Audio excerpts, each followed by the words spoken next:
Hello and welcome back to How to Homeschool in High School, the podcast focused on encouraging and equipping you to homeschool through high school, hosted by a high school teen. My name is Nadine Lawford. On today's episode, we are doing a Great Homeschool Conventions recap.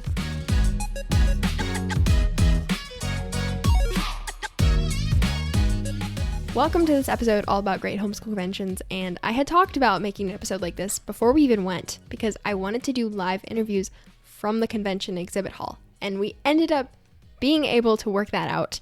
And I have to say thank you to everyone for your courage and your just willingness to be on the podcast to answer a question. It was lovely meeting all of you, and I'm sure all of you listeners who were not there are going to enjoy hearing from these teens. And our youngest was actually 5th grade, and she was just so excited and enthusiastic about homeschooling. I was like, can I ask you a question about the for the podcast? And she agreed, so it's wonderful. And our oldest, I think, was a homeschool mom. So there's a bunch of different interviews in this, and it turned out to be about 10 minutes long. So I was like, okay, I don't normally do episodes that are only 10 minutes. So I invited my mom here today, and we're going to talk a little bit in more detail about what the experience was like in, it was 2 weeks ago, I think. 2 weeks ago. 2 weeks ago. It'll be 2 weeks this weekend. Yeah, and you know, I talk a lot about Great Homeschool Conventions on the podcast because this podcast wouldn't exist had it not been for Great Homeschool Conventions. And so I think it's important that this podcast for me I've modeled it off of my experiences there because they've really encouraged me to continue homeschooling. Right. So I always want this place to kind of mimic that in a way where a bunch of homeschoolers get together, talk about homeschooling, the way they do it, right, share ideas, challenge each other. So that's kind of been the basis for how I've structured the podcast. That's why it's so important to me, and I think it's been encouraging to our family. Oh, very much, yes. This year was no exception. Right. So oh my goodness, yes. It was such a cool moment for us that you were, it's your senior year, and you're ending your senior year being an exhibitor and a speaker at the Great Homeschool Convention. Yes. What a full circle moment. It was full circle. It was weird. It was really. I had to ask you guys to pinch me the whole weekend. Right. Because I didn't believe it was actually happening. Yeah, it was so cool. It was so cool. Yeah. And I, being an exhibitor was a completely different experience. Right. First of all, I only went to 2 talks. Right. And the way that, for all of you who have never been to a convention before, the way that these things work is they have a big giant exhibit hall where all of the curriculum developers and exhibitors are there manning their booth. Mm-hmm. And you can go and shop, go and talk. That's what mine was, just kind of a place where you can come and talk about homeschooling in high school. And but the entire time, as the exhibit hall's open, there's also talks going on all day. And I think they're called workshops. Constantly, yes. Mm-hmm. Yeah, and just curriculum developers and you can sign up to do it if you have a booth. They go and share information about what they have to offer specifically, or things that pertain to homeschooling right, or homeschooling in general. There's so many topics that are covered, so it's not like it's always focused on schooling. Yeah. I think my favorite talk I went to. You guys went to a lot. I went to quite a few. Was the Andrew Puda one and Martin Cawthron, I think that's how you say his name, from Memorial Press. Yeah. They did they debated good and great books. Mm-hmm. And I would have sat there for 5 hours and listened to that. So, that had really nothing. Well, yeah, books are a part of homeschooling for sure, but it's, wasn't specifically addressed to a homeschooling, topic. Yeah. So those types of things, there's just pretty much something for everyone. It's really nice. Yeah, and I wasn't able to go to as many of them. Right, because somebody always had to be at your booth. You couldn't have an empty booth. That would not would not be good. Can't have an empty booth. So I live vicariously through you and my sister and my dad, who were at a bunch of them. So I know you had quite a few points you wanted to go through. Do you want to start with the ones pertaining to like workshops? Was there any? Yeah, I always leave a convention feeling encouraged. Mm-hmm. It's almost like I've been plugged in and recharged at the convention. And I have my favorites that I like to go see. Yeah. Every year, of course, we've mentioned it before, Andrew Pudawa, Sarah McKenzie, Dr. Weil, Dr. J. Weil. Any opportunity you have to hear any of those 3 speak, I would seize it. You cannot help but leave one of their talks without being encouraged. I don't care what topic they're discussing. It's just always so incredibly encouraging. Sarah McKenzie, I think, is so brilliant at encouraging a fatigued homeschool parent. Mom, yeah. Yes. She's just really outstanding. So yeah, you come away feeling so encouraged. You hear lots of interesting topics addressed. But, you know, if you're in a situation where you can't physically attend a homeschool convention, I would suggest that you listen to their podcasts. Yes. Like, Andrew Pudawa has one. It's called The Arts of Language. The Arts of Language. Sarah McKenzie, of course. Read Aloud or Bible. Yes. And Dr. Weil, I don't think he has his own podcast, but he's been featured on podcasts before. So any opportunity you have to, I mean, you could listen to that from your car. So there's, and be encouraged. It's kind of a snapshot of what it's like to be at the homeschool convention. So I would suggest that. It's a good point. For homeschooling parents who just need a little pick-me-up or a little bit of encouragement. Yeah. Or learn something new, a new technique for doing things, a new, resource that's available or whatever. Yeah. Yeah, the podcast has really changed homeschooling because now this information is no longer just at a convention. Like these conventions have been going on for a very, very long time. Yeah. Now they're more accessible. Right. Some of my other favorites, this Golden Hour podcast, which is relatively new, but I was, privileged enough to be able to be on an talk, episode. talk with him. What he's doing, Mr. Eaton, is pretty amazing, and he's a lot of really interesting people on. HSLDA has a podcast. I really enjoy listening to their podcast. What else do I? The Homeschool How To podcast is another good one. So there's so many. I mean, you look up homeschool podcasts, and pretty much all of them are good. Right. But you do get exposed to more people, right? More curriculum developers, and just different ways of doing things. Right. Exactly like you were saying. And I also want to mention one other thing that strikes me as a student being at a convention is you can't help but, sometimes when you're at home, it feels lonely and isolating, kind of. Not all the time, but it's tempted. Seasons. Yeah, you're tempted to think that you're kind of doing this alone. Right. When you're surrounded by hundreds of homeschoolers everywhere you go. Like, there's no doubt that family's a homeschooler family. And it's just so empowering, I think, to realize that you're part of a movement. Right. And there's people who are pouring their lives into helping you to grow and thrive. Exactly. So you can't help but feel connected at one of these things. So that's one thing that strikes me. And what was so nice about this particular experience with you actually being an exhibitor is that I had more opportunity to talk when I would man your booth, when you would be out and about. I would have more opportunity to talk to other parents and teenagers. But of course, I'm going to relate to the parents in a way that I typically don't do at a convention. I mean, every once in a while, you'll strike up a conversation with someone who's sitting near you. But this provided such a wonderful opportunity to talk to parents about, concerns or different, things they love about homeschooling. I really enjoyed that about this specific experience this year. There were quite a few things that we noticed as common themes. Right. With the people. And if you came by our booth, thank you so much for stopping by. Thank you. It was so nice to meet you all. Yeah. You were there a lot more than I was, but I really enjoyed it. Yeah, it was a way to connect immediately with the audience. Right. And to grow the audience. And we met a lot of parents who have 8th graders. Yes. Yeah. And I think it's the title of the podcast that really does draw. Right. And some would stop at the booth and say, okay, tell me how to do. I'm like, well. I didn't understand that it was, So not exactly. Yeah, a lot of parents of 8th graders came up, Yeah, and it makes sense because it's, you're wondering how in the world to homeschool in high school. And there's a podcast called How to Homeschool in High School. Right. But we do a lot more than just, lay out, which a lot of information out there that lays out specifically how to homeschool in high school. But the thing about it is it's supposed to be different for every person. Right. So, and that's the thing about going to these conventions is there's so much good that comes out of them. You could also sometimes feel a little overwhelmed because there's just so much out there to choose from that it just swims in your brain. And you just have to kind of, take a step back and breathe. You breathe and just remember why you're there. Yeah. And you don't need to get everything. It's impossible to get everything. Yes, it's impossible. One of my takeaways when talking to parents, and of course the parents that were attracted to your booth were parents of teenagers, either current high schoolers or prospective high schoolers. But they have tracks at the convention, like different tracks. If you're a teenager, you could follow the teen track and go to like talks that would interest teens. They have a college prep track. And I found that the parents that would stop at your booth, that attended or would follow the college prep track seemed to add more stress to their lives than alleviate it. Did you notice that too? Yes. Okay, yes.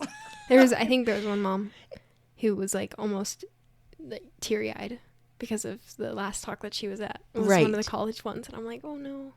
Yes, it's because just so sad. Well, it creates this kind of like false feeling of I'm not doing enough. Again, it's a common theme. I'm not doing enough. I'm not doing enough. And I guess I wanted to address that today because we didn't do any of that stuff, did we? No, we didn't do any of that stuff. And I mean, we did buy it. You did like Khan Academy SAT prep. Yes. Not super religiously. No. At all. And maybe 3 times. And we did get a book that I think I read most of it and would like tell you the, the important bits, but we really didn't do much. We hardly did any of that stuff. And you had no problem doing well on your SATs. You had no problem getting to college, and you even received, some scholarship funding. So, and we didn't do any of that stuff. So I guess I just want to stress, to these parents that just remember, they're trying to sell you something. Fear is a huge moneymaker. Yes. So and some of this stuff, I don't want to knock it because I don't know it. And some of it's probably very beneficial, but don't be overwhelmed by it. I mean, you will be, I have a senior who has had a beautiful high school experience. So I feel like I can talk about this now. I don't have an 8th grader going into, you were more than prepared. So for your dual enrollment classes, and we were just regular old homeschoolers. So just take a deep breath and know that you are doing fine. But that was something that I noticed standing at your booth. The parents that would go on the college prep track would come with like deer in headlight stares. Like, what did I just... Help me. Yeah. Well, you know what? It was one of the foundational things that very early on in the podcast, I was listening to other homeschool, high school specifically podcast, and they had a similar tone. And I remember walking away from listening to some of them thinking, oh my goodness, I am not doing enough. Right. I'm behind. Well, and you know what's so funny? Panicking. Yeah. Is the very first workshop I ever went to at our very 2 years first ago. homeschool convention was how SAT. to pass an SAT. Yeah. And I left terrified because I thought we haven't done any of this. And I was with my friend who was just calmed me down and very wisely reminded me that they were trying to sell me something. Fear is a good incentive to buy. So, yes. So it was just ironic that 2 years later we're back and, I was able to be kind of that voice to other moms, parents and just say, take a deep breath. They're going to be fine. You like have no idea how fine they're going to be. Mm-hmm. Yeah. To me, whenever we try to conform high school to look as much like conventional schooling, which follows a lot of these tracks, right? We lose a lot of the amazing opportunities we have to be different, right? And even though they might not fit exactly into the normal standard, right, there's still very valid ways of accomplishing the different subjects of high school. I think my podcast is a great example. Right. The way that we've been able to work that into our transcript. Right. And it does make you stand out. When it gives you real world experience. Yes. And it makes you stand out because not all teens are doing the things that we're able to do. Right. And colleges are looking for that now because they are. They're actually seeking that out. Homeschoolers are very attractive to colleges. Yeah. For a reason. Right. Because we are different. Right. And if we lean into that more than we try to shy away from it. Right. Which I think is what a lot of these college, things that they're trying to sell you, make you scared that your differences as a homeschooler are going to set you back. Right. And you're going to be less prepared. You're going to be and less it's just not true. Yeah. And colleges actually want homeschoolers. And every single homeschooler I've talked to has had a very, very easy time getting into college. Like even a few episodes ago, I talked with Jess, And she talked about how she never even studied for the SAT. Right. She just decided to take it and see how well she do, and she did fine. Right. Enough that the college actually accepted her before she even sent in her transcript. Right. So, and it's not as terrifying as it maybe was 20 years ago. Right. When homeschoolers weren't as, prevalent, Right. and they didn't have access to college in the way that we do now. Right. So it's not that big of a terrifying thing that Right. sometimes we are tempted to believe. And if I gave any advice for the SAT, you mentioned this, it may have even been in that episode, but for those who may not have listened to that episode, I would suggest your student taking the SAT as soon as they've completed Algebra 2. Algebra 2, because the math is so fresh in their brains.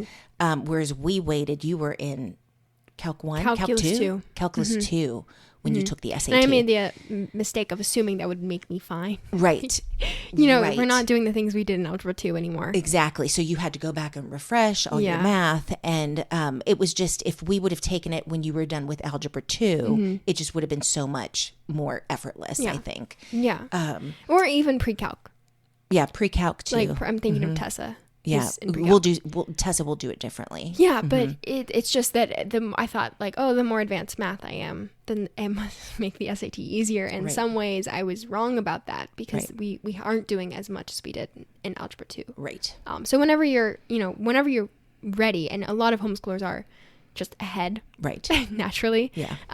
So you'll be ready to just get it over with. Yeah. Because at this point, and if you can take the CLT instead of the SAT, I also recommend doing that because the CLT is just way more bent towards the classical education. It values our education more than the SAT does, I think. And the SAT is just a game. That's what I think it is. Yeah. They're just taking easy concepts and twisting them into complicated problems and making our lives harder. So that's what I left thinking. So, look into the CLT if you can. So that was one of my takeaways, is just the parents were concerned about those types of things with their child being in high school or entering high school. So another thing I got was not super often, but more than I thought, though. More than I thought, and I guess we hear it in our community as well, is that I'm going to homeschool until 9th grade, and then I'm going to send them back to school, which I find, and I think it's because most of the parents are, again, afraid of not doing right by their kids. They're not going to provide enough for their kids to get them through or to enable them to have a successful high school experience. But I just, having, again, I have a senior and a freshman, so I have 2 high schoolers now. I have found it, and we have homeschooled since elementary school.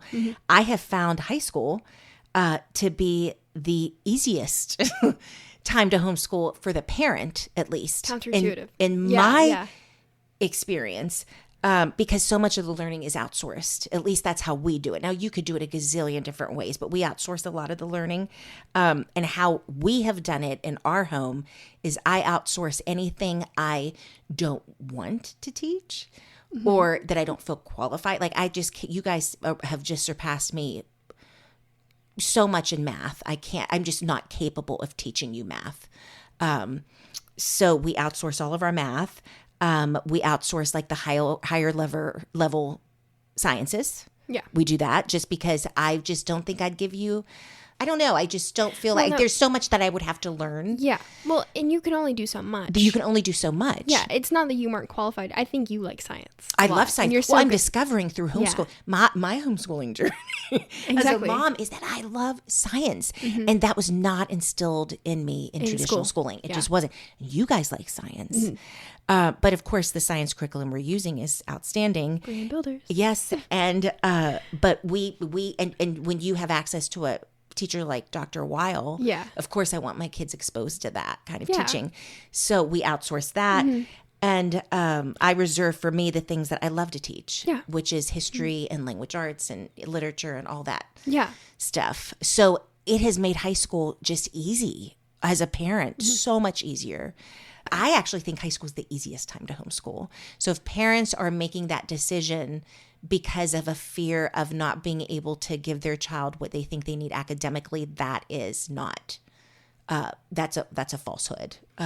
So we did hear a lot of that. You know, I'm homeschooling to 8th grade, and then they're going back to traditional school. Yeah. I think also, we were talking about this earlier, and the goal of education should be that it ends up in the hands of the student. Exactly. As our own initiative and our own responsibility. Right. So the great thing about homeschooling in high school is that's a natural transition. Right. Because like you said, the more stuff is that you were outsourcing, the more responsibility I have on my own, the more you don't really know exactly what I have due every week, because I'm being held accountable by someone else, or I'm holding myself accountable. So slowly over the 4 years of high school, my education has come to the point where I'm pretty much in charge of this semester, this last semester of high school. Right. With exception of a few things. But my education now has become my responsibility, and that's the ultimate goal, because then if you end up going to college, they're going to expect that you understand that. Right. And that is the key to your success, is that you understand that everything you do, whether or not you're studying or not, it's only going to hurt you, because this education is yours. Right. It's not your parents, it's not your teachers, it's your responsibility. So I think that should be the goal. And it's a good thing that it starts becoming more of the student's responsibility, right, as they become more mature and more able to handle that responsibility. Right. So yeah, that's been actually kind of freeing for me too, because it's been fun to be in charge of what I get to learn. Right. And having that kind of interest-based learning. I mean, not all of it is interest-based learning. Sometimes it's necessary to learn things that I'm not necessarily excited about learning about, but I end up loving it anyway. Right. Yeah, but I have a lot more control over what I'm doing. Yeah. And that's just great, because that's the goal of homeschooling, isn't it? Is just for the student to eventually love to learn and to take ownership of what they're learning. And then it just leads to a lifetime of wanting to continuously learn and improve. Yeah. And we're doing something different with Tessa this year. She's in 9th grade, a freshman in high school. Yeah, my sister. This is another incentive to get involved in your community. I have a friend, wonderful friend, homeschooling mom of 3 kids. And she started co-op this year for 9th graders. Yeah. Just an opportunity to get all the kids together. And there's I think 9 of them, in the classroom. Right. And so we decided to take advantage of that. Tessa does she still does her science and math at home, and some of her writing at home, and her her foreign language, but the rest she does at this co-op. And she has been exposed to things we've never done in our homeschool. Like the government curriculum is so good. The book that she's doing, the book study, economics, she did a cost of living project. We've never done that in our homeschool. That was so incredibly beneficial. So there are resources out there. I mean, this is just in my backyard, a friend who just wanted to do something different. Yeah. And we're reaping the benefits of it. So get involved in your community. And it's the best thing you can do. Because one thing I love about homeschooling communities, they understand the phrase, it takes a village. I do feel like they do that. Really, at least ours does, I think, really, really well. Yeah, homeschooling is not about removing yourself from community. Exactly. It's about building your own community. That's exactly it. Because we understand something that, a good, solid community they're grown. They're not manufactured. Right. Which is something I like to say. They're cultivated. Yeah.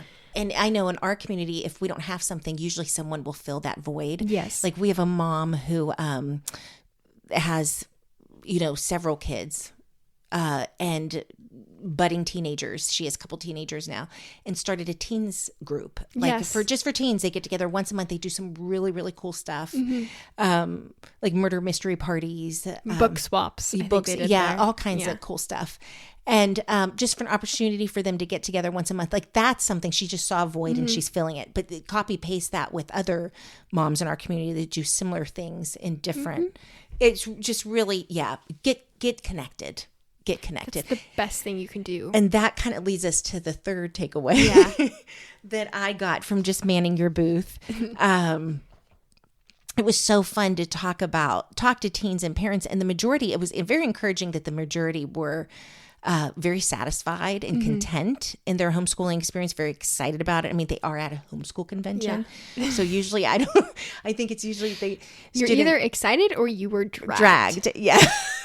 So most of the teens that we talked to seemed very excited to be there. However, we did meet some who weren't. No, yes. And very rarely was it because of academics. I mean, we met some parents and teenagers who had a child that was struggling in a specific subject.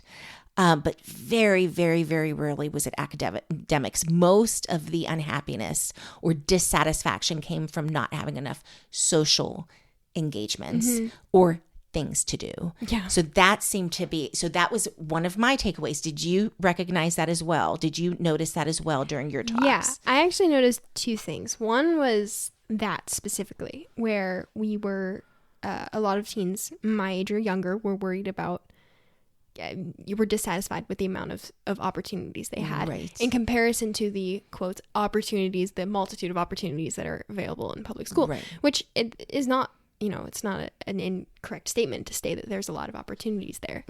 There's also a lot of opportunities for homeschoolers. We just have to look a little harder. The second thing I noticed was that a lot of the kids were worried about the workload in high school, which is just, I'm going to mention this. I did not get that. So that's interesting. Yeah, very, very, very shortly, because I don't want to spend too much time on it, because I want to get into what you have to say about the missing out thing. But yeah, the work, it increases incrementally. So you're not going to jump from, an 8th grade middle school level to a senior level. Like, it's not that drastic. Right. You will notice an increase in your workload, obviously, because you're getting to the, higher up of the education. That's exciting. That's not something that that's how it should happen. Yeah. And in the first year, it's always rough. Like, that's just the thing about it. If that's you or your student, I would recommend going back and listening to my 9th grade episode, where I interviewed 2 of my community members who are in 9th grade, who just finished their 9th grade year. And they talk exactly about that. They talk about how much they had to adjust, but now but that's just a normal period of adjustment. So I would caution you from being too worried about that, because you'll get used to it. It just might take a period of adjustment, which is totally normal. It is normal. And I see it with Tessa. My other daughter, Nadine's sister, is in 9th grade. 9th grade. And her workload has gradually increased this year. I mean, she actually has between her co-op and the stuff she does at home, she has a full. Because Potter School is no joke. It is no joke. Yeah, and then her math is, rigorous, and her science as well. Yeah. However, I see her fully embracing it. Yes. Don't you see that? Yeah. Like, she's honestly, I think she's loving kind of owning it. She's doing something new with the co-op.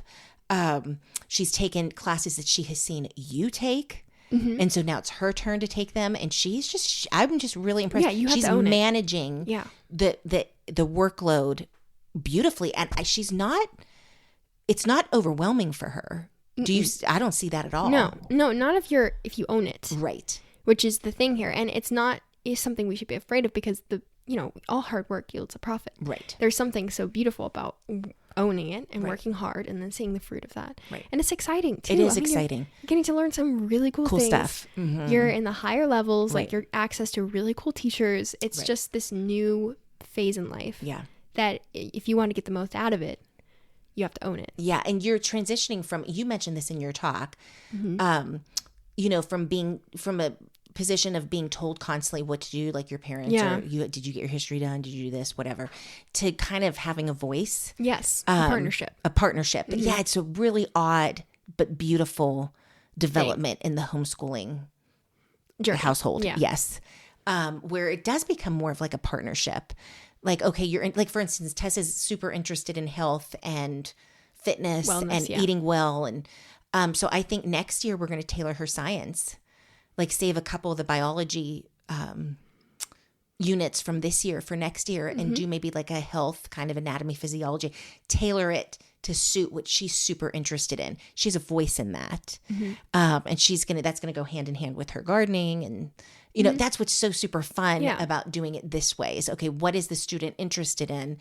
Let's just explore that deeper on a deeper level, still get our science requirement, but, it's kind of being tailored to what the child or the student, what their interest is. And how could you not be excited about that? Yeah. Yeah. Right. And I think this ties into the dissatisfaction thing we were talking about. And it's not, like we said, it's not always, most of the time it was not academic related. Right. But I think it also comes from the fact that sometimes we don't have a voice, Right. And we miss that part of homeschooling where it becomes a partnership in Right. high school. Right. Like the student becomes aware that our experiences are very different from conventional schooling. So we now know that, we're doing something different. Right. And sometimes that, can be a little scary, or something we don't really want at the beginning, or we don't really understand.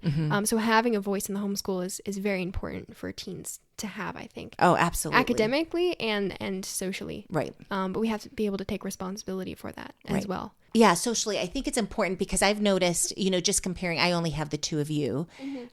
You did experience a little bit of the, I don't know if I would call it the fear of missing out. But it was this awareness period. Awareness, like, is the grass greener on the other side? I would never have a locker. That crossed my mind. Yeah, that crossed your mind. That was very important. It was for some reason very important to you that you would not have a locker. I don't know. I don't know why, but you know what? It's so quintessential to the high school experience. You hear about it. You do. Since you were, I don't know. I mean, I was watching Disney Channel when I was younger, and they all go to high school, and they all have lockers, and they all decorate them, and Yeah. it's fun. It looks fun. I mean, I don't think now that I look, I'm like, I don't know if I'd want one of those. Well, I'm glad that's the piece you were missing. Like that's the only piece thing. that was the hang up, Nadine. Yeah. I'm glad it's the locker. But I look at Tessa, who's almost done with her freshman year. She's experienced none of that. Yeah. And I think it's because her life is so full. She doesn't have time to miss anything. Oh, yeah. I mean, between sports and music and athletics. She doesn't have anything she's missing. She's missing nothing. Yeah. So I think that's a key. Yeah. Is to now you can't exhaust yourself. Obviously, you have to figure out what works for your family. But one or two extracurriculars that the student rigorous extra, that occupies a chunk of their time, and then get involved in your community. You can carpool, all that fun stuff. I mean, we do that. It just creates such a more satisfying experience because I saw it. I saw it a lot in. I talked to boys who were missing that piece of the right. Like all he wanted to do was go to traditional school so he could play football. That's all he wanted. So I don't know if he lived in a state where they can't participate in high school sports. That could be very, and we have an amazing sports community here for homeschoolers, an organization for homeschoolers, but they don't have football. So I don't know. It was just something about football that he just wanted to play. So I don't know if there was a way, I'm sure their parents have explored this, but if there was a way for him to play football while I just wonder if it would have just filled that void enough that he would have continued happily along his homeschool journey. I don't know. But I talked to a boy in our community who's in high school who plays sports with you guys. Yeah. And I was just questioning him when we came back from the homeschool convention because I was just so curious because he's always so happy and satisfied with this. Yeah. And I was just like, have you ever had, because your talk addressed the fear of missing out, which did. is so powerful. And you are going to do an episode, I think, based on your talk. I will lay it out for you guys. Because it was just so powerful. So many teenagers and their parents came up to me afterward and were like, I needed to hear that. But so I asked this boy, I'm like, I sense no, that dissatisfaction in you at all. And he's been homeschooled since day one. I mean, he's never experienced traditional schooling. But I think it's because he's so satisfied with his sports that he's just, because homeschooling it's just such a great way to do school. And so I think if you are satisfied with that social aspect, there might not be a lot of pushback. I don't know. What do you think? You're the teenager. I'm just a mom trying to, sort this out. No, I agree. I totally agree with you. It has to be, education is also, it's education academically, but it's also education socially. Right. There's two parts of the puzzle, and I think we forget about social sometimes a little too much. Right, because we are social beings. God We're made made for us to community. be in, community with one another. And sports is fun. That's just the thing. And if we don't have that, I feel like my high school experience would have been, I mean, I have American Heritage. Yeah, girls. not everybody's into sports, but you could do 4-H, American Heritage Girls. Yeah, not everyone orchestra, is into sports. Yeah, but I do feel like it did fill, like when I was in 9th grade, I was feeling all those things. We didn't have this yet. We didn't. So I do feel like it's filled a void. Right. That I did have. Right. I think other things could have filled it. Right. But I have really enjoyed running track and field. That's Right. probably that's my main sport. With just being with your friends is something really fun that you get to Working do. towards something together. Yeah, sacrificing. Practices putting are multiple times a week, so you get that kind of outlet. You get the physical outlet, you get the social outlet.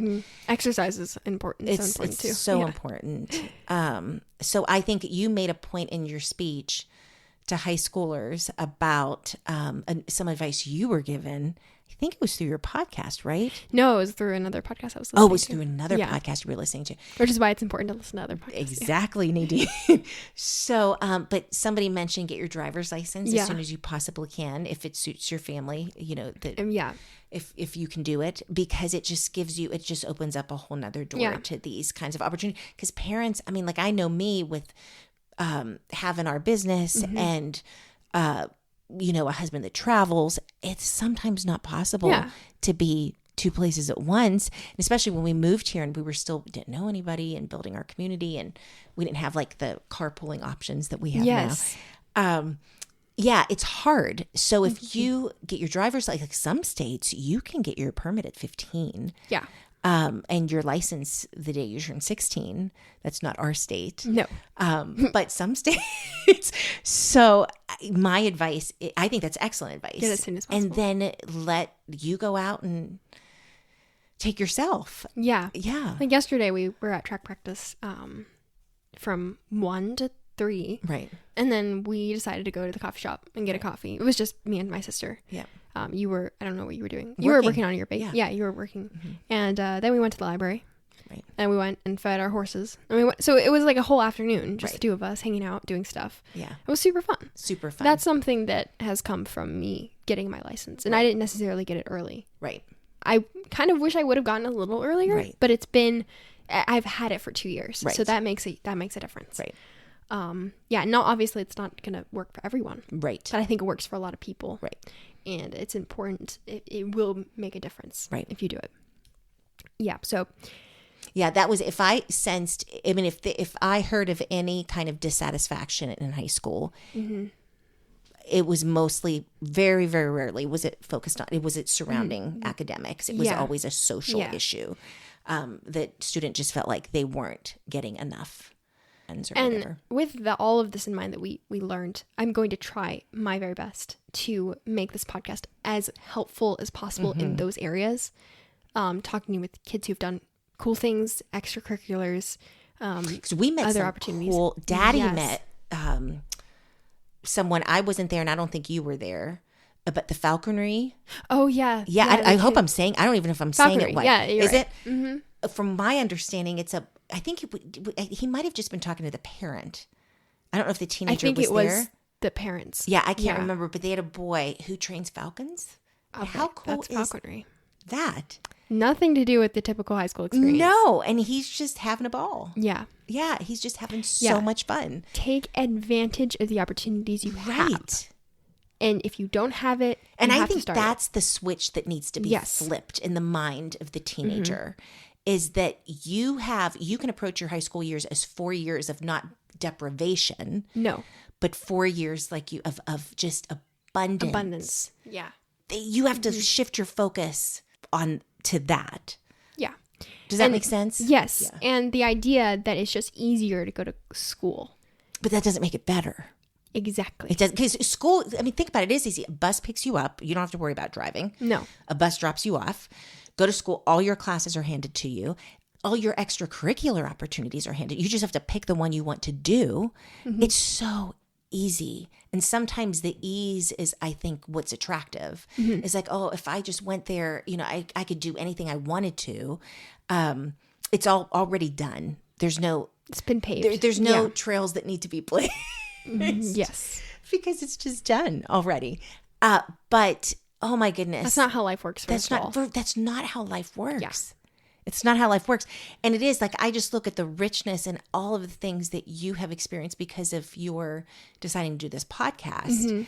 You would not have had any of those opportunities. Yeah. Yeah, and I think also part of this encouragement to continue homeschooling is realizing you're part of a movement. You are part of That's the movement. part of the movement of the education revolution. Like, we're changing the way that we view education.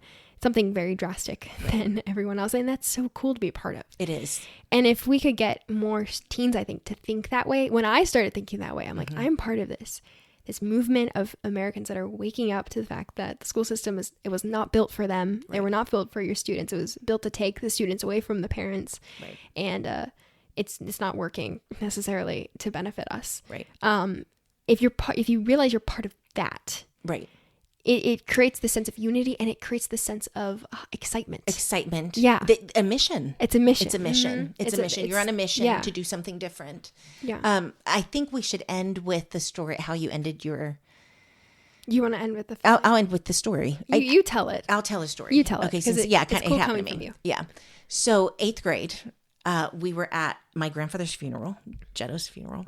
Which I can't believe this happened at a funeral. I know, but the intentions were so good. We were at the funeral, and an extended family member who's just this wonderful man. He's a lifelong educator. His heart was in the right place. Mm-hmm. But we were at in the little room where you can like grab a sandwich in between seeing people. And we were standing around the table, and I know his heart was in the right place. He asked me how I'm going to teach you physics in high school. Mm-hmm. And I was in 8th grade. You were in 8th grade. Yeah. How am I going to teach you? Were you in 9th grade? No, I'm not 9th grade. I think I was in 7th grade. No, you were in 8th grade. You were in 8th grade. And I immediately panicked. I'm sure other moms listening can relate to the panic that you feel, like I felt when I sat in on that SAT college prep, my first workshop at the homeschool convention. But I immediately immediately experienced this sense of panic and kind of discouragement, because I was like, I have no idea. I'm just trying to finish 8th grade. This was December. I have no idea how we're going to do high school physics, because I dropped high school physics after my first day because it was just completely over my head. So no idea. At this point, we had not been introduced to the wonderful teachings of Dr. Weil. Yeah, but anyway, fast forward 5 years, and you are graduating high school, starting college in the fall as a physics major. Mm-hmm. It's a God wink, isn't it? Mm-hmm. I mean, it's just like God was like, you know what? Yeah, physics. Watch what I do with that physics. Yeah. Watch what I do with this. But it's such a powerful story for so many different, obviously for the obvious reasons, but he did immeasurably more than anything I could have ever imagined. In your physics experience, we were, exposed to Dr. Weil's teaching from Apologia, and then moved into Marine Builders, and you took his chemistry classes and his live physics class as a junior. Yes. And it was a whole year. You absolutely loved it. Senior year of high school, you took Physics 101 at the local university that you were actually going to be attending. Yes. And fell in love with it even more as you continued along in your studies, and decided that, you know what, this is the field of study you're going to pursue. So immeasurably more than we could have ever imagined. I would not have imagined it, but it's just a beautiful example of how my personal weakness became our homeschooling strength. I love that. Yeah. And it's an opportunity to trust in God. You know, we have to realize as Christian homeschooling parents, the Lord, these are his children. Yes. They're his children on loan to us to raise you. He wants you to receive an education that glorifies him. Amen. A lot of times that happens in the home. Yes. If that's what he wants, and if he's calling you to do that, he's going to make a way. Mm-hmm. And we just have to cling to that as parents. I think it's so important that our children receive an education that glorifies God. And if we're doing that, he is going to multiply what we do and make it more than enough. Mm-hmm. So yes, we have to remember that as homeschooling parents. But I just think that story, it's just such a Yeah. Such a God wink. He's reminding us that it's his. It's, Yes. he's in control. He's like, watch what I do with physics. Yeah. It's Just my watch. favorite story. It's such a great story. And Nadine, we didn't realize it. I No, think. we didn't. It was when you decided you were going to major in physics. And we were, I think, having dinner one night and just talking about it. And we were like, oh my goodness. Do you remember that? 5 years ago? Yes. Yeah. The weakness becomes the strength. The weakness becomes the strength. It reminds me of the verse, Paul saying that my weakness is my strength. Right. The strength is made perfect. Your strength is made perfect in my weakness. Right. Yeah. This is not just a movement of people. This, it's a movement of Christians, I think, taking back education. Right. And placing it back in the word. Yeah. The truth. There's a verse in Isaiah, and I can't remember the address now. 54:12. I don't know, but we can Google it real fast. But basically, it's the Lord shall teach your children, and great shall be their peace. Yeah. And that was the verse that led me to homeschooling. Yes. All those years ago. The Lord shall teach your children, and great shall be their peace. And we've seen that. And we've seen that. Yeah. We've seen that. Amen. Not just Thank you, here, Jesus. Right. but in my friends, Oh my goodness, in my yes. community, Oh my goodness, yes. in the people we met at the convention too. Right. Oh, it was so encouraging just to be around. Yeah. Parents that are just trying their best, just like we Yeah. are. All in this together. Right. We're all in this together. And he will lead Yes. and provide and make it enough. We do our part. That's what I always say. We do our part and just let him do his. Yep. Fill in every gap. Fill in every gap. Yep. So I think the main takeaway from today's episode is if you can go to a convention, Right. you should. You'll be encouraged. Yeah. But do it. Yeah. And if you can't listen to the podcast, Listen to the wonderful podcast. Yeah. people, but if you can go, there really is nothing like it. If you can go Yeah. physically, I mean, we drive 5 hours. Mm-hmm. People drive. Someone was there from Connecticut, like Yeah. Ohio and Connecticut. That's a decent drive. That's a decent drive. Yeah. So yeah, definitely if you can. I think the last two there's so many.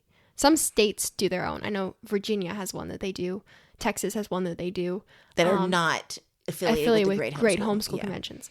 Great Homeschool Conventions, the last two they have is one in California and the other one in Texas. Mm-hmm. June and July, I think. Mm-hmm. So if you guys are out there, be sure to. So it's to just find a them. wonderful. It's beautifully organized. Lots of interesting talks. Yeah. You can't help but be inspired. You want to go home. I wanted to go home and do school, which do. never happens. Right. I mean, isn't that amazing? Yeah. Yeah. You want to go home and do school. All right. So I guess that's a great segue into the interviews that I have for you guys to listen to. I know we've been waiting for this all episode long. So I think I counted 10? I think more than 10. 10 minutes worth. And the way I've edited them is it sounds like one continuous interview. It was not. It was broken up. The reason I had to do 3 days worth of different people I was talking with, and the reason it sounds like one big one is because if I didn't add the background noise in between, it had like a clean break, and the convention center was very loud, so you can tell it was just very uncomfortable to listen to. So I was like, okay, I have to add background noise. Right. So that's why it sounds like one continuous interview. And like I said, the youngest, 5th grade, and we have a homeschool graduate and a homeschool mom, both featured in this. So yeah, I hope you guys enjoy. I really loved this part. I just enjoyed listening back to it. It brought me back to everything, and it's encouraging to hear so many kids, just especially young kids like 7th, 5th grade, so excited about homeschooling. And obviously the teenagers too, and the mom that shared her advice. So anyway, let's just go ahead and jump right into them. So hello and welcome. We are here with Jacinta Rodriguez, That's a beautiful name. I love it. Where are you guys from? Cincinnati. Cincinnati. Okay, so you guys are from around here. That's awesome. What are you most looking forward to in high school next year? I believe like all the different choices. So I'm really into video editing and like making photos and editing photos and all the wide scan that you can learn in high school. Dive a little deeper into everything. That's awesome. Well, congratulations, and I hope you have a wonderful high school experience. Thank you so much. All right, so what's your name? My name is Jayla. And where are you from? I am from Palmyra, Indiana. Oh, that's so cool. So what is your best piece of advice for high school homeschoolers? Probably just to stand firm and homeschool your kids, and I guess don't believe any of the stereotypes because half the time they're not true and they're kind of mean. So just be smart and stay strong. That's a wonderful piece of advice because sometimes it's hard to not kind of conform to that, and we're so much more than our stereotypes tell us, so that's awesome. What's your name? Aubrey, Aubrey. Okay, it's wonderful to meet you, Aubrey. Where are you from?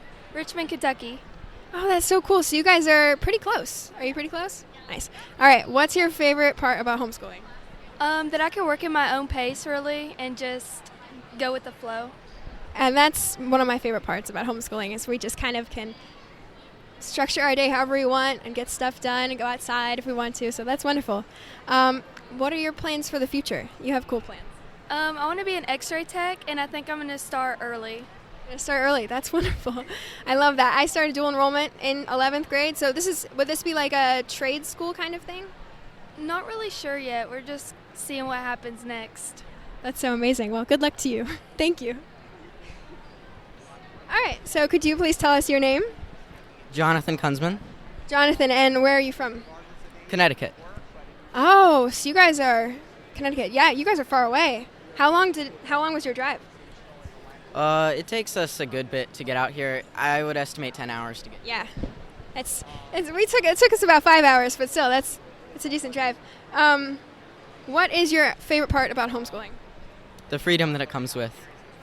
Yeah, what kind of freedom do you enjoy? Just the trips and places that we get to go.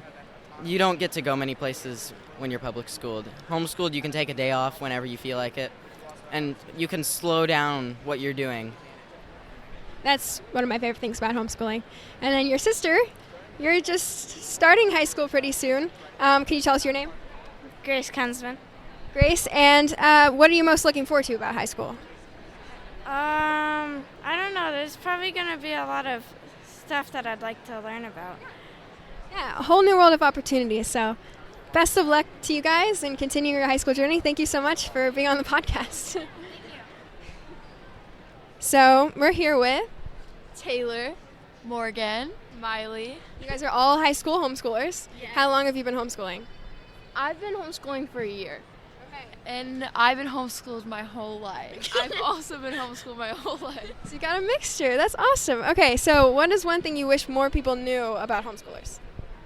I wish more people knew about the opportunities homeschoolers have because, and a lot of people think that we don't have a lot of opportunities or social skills, but with homeschool we can take more advanced classes and we have more choices than most public schoolers do. And you can work more at your own pace, I feel like. Yeah. I agree.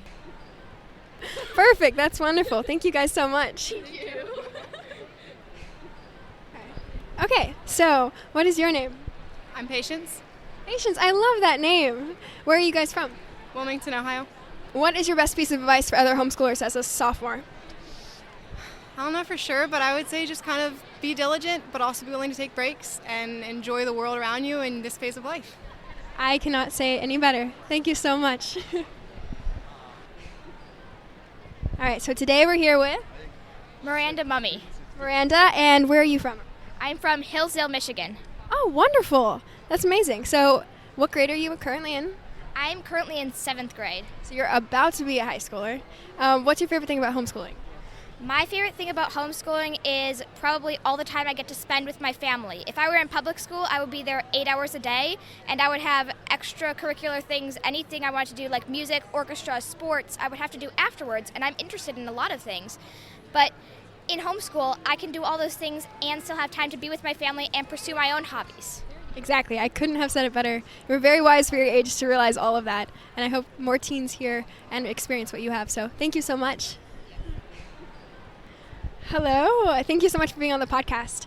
We're here with Sarah, Sarah. It's very nice to meet you. How long have you been homeschooling? 15 years. Wow. So you're kind of a homeschool expert by now. What's your best piece of advice for homeschool moms? I was sitting here thinking about it, and I was like, I think that my best advice would just be don't sweat the small stuff, because in the end, it's each kid's different, and what you did for one kid's not going to matter for the next kid because they're all different. So just don't sweat it, because you'll figure it out in the end. That's great advice. Thank you so much. All right, we're here with. My name is Walter Mikowski, and I'm from Frankfort, Kentucky. Oh, wonderful. Are you enjoying the convention so far? Loving it. It's a wonderful opportunity to be around a lot of homeschoolers and learn a lot of new things. So, talk to us a little about your middle school experience. You told me a little bit about your taking high school classes and college classes. Yes, I am taking a few college classes and in engineering, and I feel like it's opening up a new opportunity for me and getting to, earlier on I get to see what my choices are that I could, for a future job. Yeah, exactly. That's awesome. And what grade are you in right now? Right now I'm 8th. Wow. So you're really on top. That's amazing. Do you think you want to pursue engineering in the future, or is that just something you're exploring? It is something I want to pursue in the future. That's amazing. Thank you so much for talking with us. So we're here with Anna. Anna, where are you from? Indiana. Indiana, and you are a senior just like me. How long have you guys been homeschooling? I've been homeschooling since the very beginning. I love lifelong homeschoolers. That's awesome. So what is one thing you wish more people knew about homeschoolers? It's very freeing to homeschool. Like, you can be free to do what you like to do, whereas public school, you are stuck to a specific schedule and you can't really make time for what you want to do. Now, have you seen that freedom play into your choosing your career choice, your college choice? Yes, I'm really big into music, and so homeschooling helped me really develop my musical skills and help me decide to go for music. And if I went to public school, I probably wouldn't even know that I'm musical, That's amazing. Well, best of luck to you. Thank you so much for sharing. Hello, so we're here with Savannah. Where are you guys from? I'm from Charlestown, Indiana. Okay, so kind of pretty close to the convention. Do you guys come here every year, or is this your first time? This is actually my first year coming here. So wonderful. How is it so far? I've enjoyed it. I didn't really know what to expect, but there's a lot of cool things here. So the first time we came here, it was a little overwhelming. There was so much information, but I left feeling very encouraged to continue homeschooling. So if that's what you feel. What's your favorite part about being a homeschooler? Probably the freedom I have to spend more time with friends and family, and just develop myself at home and stuff. Yeah. That's my favorite part about it too. Thank you so much for sharing. So we're here with Faith, and Faith, you're also from Indiana. Indiana. Okay, great. And you are currently in 9th grade. Yes. So if you had to describe homeschooling in one word, what would it be, and why? I would say fun. It's just so fun. And homeschooling, you just have all your siblings, and it's just so fun. Just staying at home. Being around your family, getting to pursue your passions more. Yes. Is that your? Yep. Yeah. Awesome. Thank you so much for sharing. All right, so today we're here with. Hi, I'm Tula Willman from Hillsdale, Michigan. Oh, wonderful. I've met someone from Hillsdale earlier today. That's awesome. So what grade are you in? I'm in 5th grade. 5th grade. Awesome. And what is your favorite subject in homeschooling? Definitely history. It's like a great big story, and it's so fun to learn about. Oh, I'm so glad. How long have you been homeschooling for? My whole life. Okay. Are you excited to homeschool through high school? Have you thought about it at all, or? Not really. Yeah, you still have a long ways to go. Well, thank you so much for coming on the podcast. So today we are here with Victoria Bulkey. Chloe Carmichael. Where are you guys from? I am from Seymour, Indiana. I'm from Brownstown, Indiana. So you guys are both from Indiana. I've met a lot of people from Indiana. That's awesome. And if you had to say, you guys are both homeschoolers. What grades? 9 or 10, I think. I think I'm the last ones, 10. Yeah, 10. Yeah, awesome. So you guys have been homeschooling for a while. What is one thing you wish more people knew about homeschoolers? Usually for me, what I respond with is it's very family oriented. So I usually say to people, I'll be like, I get to spend so much time around my family, and it's such a blessing, and I have such a good relationship with them from it, honestly. And I don't think if I went to school, I don't think I'd have that relationship that I do now. So I think it's been a huge blessing for me personally. I absolutely love that. The relationships that I have with my sister are something I love the most, and they were something that I don't think would have been grown if we were separated for 8 hours a day all week long. It's just a great blessing. So what about I'd say the same, really. I really enjoy spending time with my brothers, and I don't think I'd be able to if I went to school. So, Wonderful. Well, thank you guys so much. I hope you enjoy the rest of the convention. So, today we're here with Lydia Frandl. I am a high school graduate from 2022. So, what is your best advice for homeschoolers? My best piece of advice, especially for homeschool teens and people who are going through their graduate, is be consistent. I had struggled with that a lot. I had a lot of brain fog. I was not very focused in high school. And even though I got good grades, I was always feeling like I was constantly behind. And I feel like that's really important. Just stick to it. Like, you see your goal, and then you just keep going. Yeah. That's awesome. That's something I need reminded of constantly, because it's easy to get sidetracked sometimes. I know, right? Yeah. You just get lost in all the details of the little nitty-gritty of life, and then you're not looking towards your future. You're just caught up in the moment. And you need to focus on both. You need to focus on today, because that's all you can worry about. But then you also need to make plans for your future as you keep going. Thank you so much for sharing. You're welcome. So, we are here with a previous podcast guest, Dora. I don't remember what episode number you were in. Do you remember? No? Okay. What is your favorite part about Great Homeschool Conventions? Probably all the speakers and listening and feeling encouraged about homeschooling, and instead of it just being what I do, it's something I care about, and it makes me feel so much more passionate about homeschooling. That's exactly how I felt the first time we came here. You leave feeling so encouraged, and everywhere you look, there's a homeschool family. So you know you're not alone. You do this. So thank you, Dora, for sharing.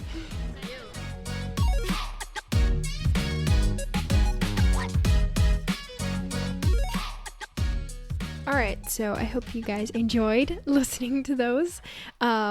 If you have any questions, comments, concerns, or if you would know someone who you think would make a great podcast guest, please email me. My email, as always, is linked in the show notes below. And like I mentioned before, I will be doing my talk as a podcast episode in the next few weeks. I'm guessing it'll be sometime in May, because I do have a lot of cool interviews that are lined up for you guys. But yes, because it's talking about the fear of missing out, something that I, and embracing your identity as homeschoolers. Yes. So I will be sharing that. Anyway, I think that's it for this episode. Episode number 40. Yep. Thank you, Mom, so much for being on the podcast. Pleasure. And for manning my booth. Oh, I had a ball. You know me, I can talk. Yes. And talk. All right. Well, we'll go ahead and close the episode out. So thank you guys for listening. And as always, I hope you continue to stay fearlessly different. Yes.